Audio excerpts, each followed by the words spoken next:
উপায় নাই। ছবি করবেন নামাও।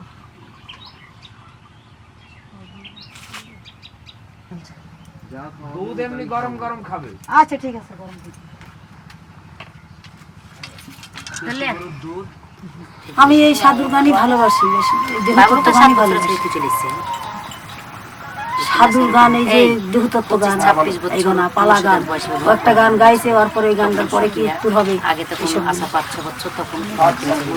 পালা, যেমন শরীয়ত মারফত পালা আছে মুসলিম সমাজে, নবীয়ত বিলাত পালা আছে মুসলিম সমাজে, গুরু শিষ্য, রাধা কৃষ্ণ নীলা, ব্রজ নীলা, মথুরা নীলা, রাধার মান ভঞ্জন, এই ধরনের গান। এই গানটা আমাকে খুব ভালো লাগে। যে এই পৃথিবীর ভিতরে বহু গান আছে, কিন্তু এই যে দেহতত্ত্ব গানের মতো গান কোন জায়গায় পাওয়া যায় না। এই কথাগুলোর ভিতরে সারমর্ম আছে কিছু। যেমন ওইখানে একখানা গান করলাম, এইখানে বসি, যে আপন মনের বাঘে যারে খায়, কোনখানে পলাইলে বাঁচা যায়, ছন্দ বন্ধ করিয়েটে ফস করে যায় সকল কেটে, অমনি সে গজরিয়ে ওঠে মন পাখিরে হানা দেয়।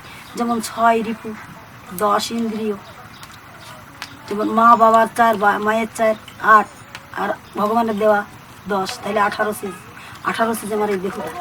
তাহলে এই 18 সিজের ভিতরে ভেঙে ভেঙে ভাঙচুর করে কথা বলার জন্য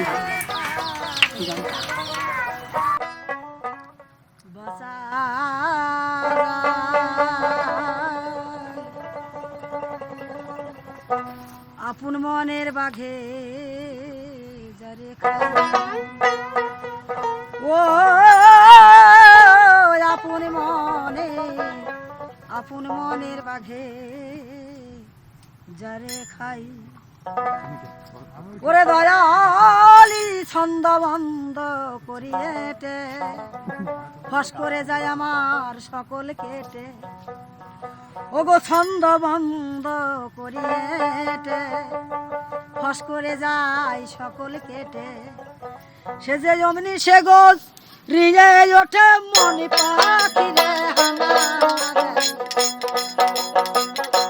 অমনি সে গোজ রিয়ে ওঠে, অমনি সে গোজ রিয়ে ওঠে, অমনি সে গোজ রিয়ে ওঠে মনে পাখিরে হানা, আপন মনের বাঘে যারে খায়, আপন মনের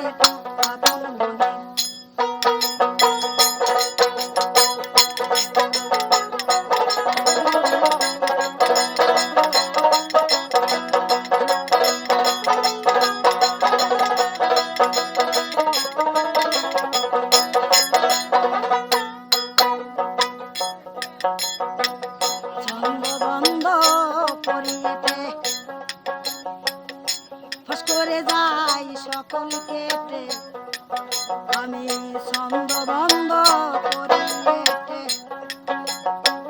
ফস করে যাই সকল কেটে, অমনি সে গোজ রিয়ে ওঠে, অমনি সে গোজ রিয়ে ওঠে মন পাখিরে হানা, অমনি সে গোজ রিয়ে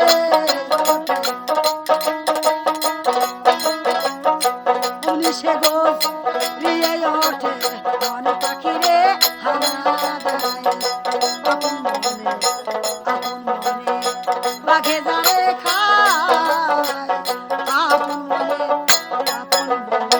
ছন্দ বান্ধব মানে কি, নিজের কাছে যে কাম আছে সেই কামটাকে ঘেটিয়ে দাও, বানিয়ে দাও।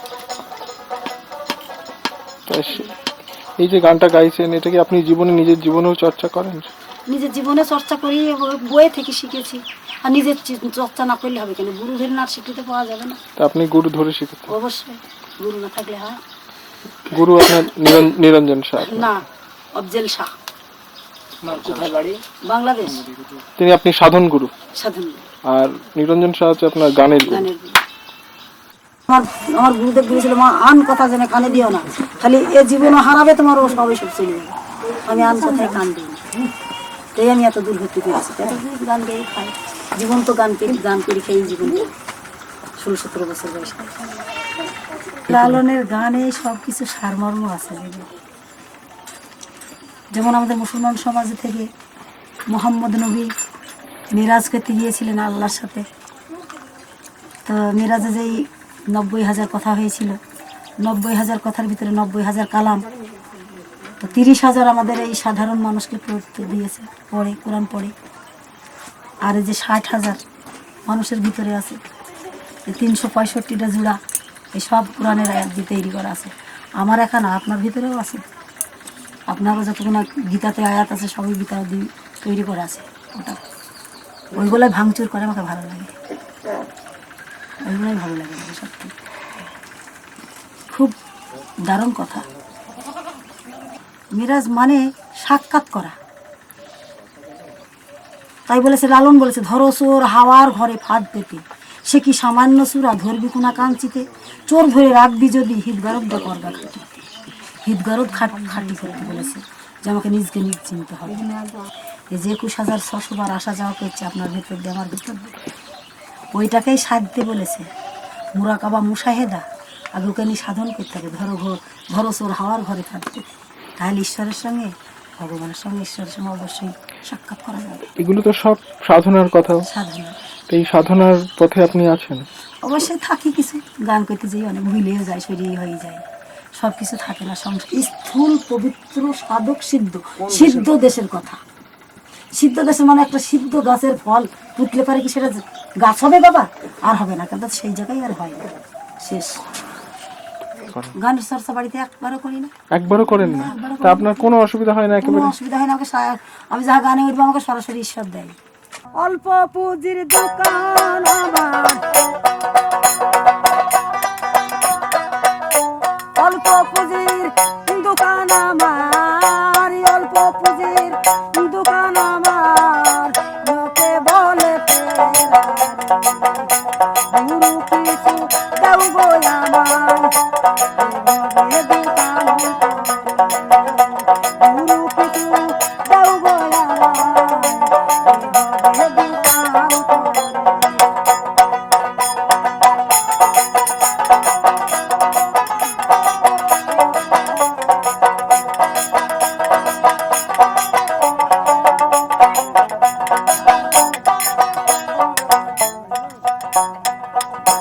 গুরু কিছু দিলে পারে মালা নিতাম যতন করে, গুরু কিছু দিলে পারে মালা নিতাম যতন করে, বেশি তাম্মাল ধারে ধুরে, বেশি তাম্মাল ধারে ধুরে, যা করে বেশি তাম্মাল ধারে ধুরে, বেশি তাম্মাল ধারে ধুরে, যা করে গুরু কিছু দেও গো আমায়,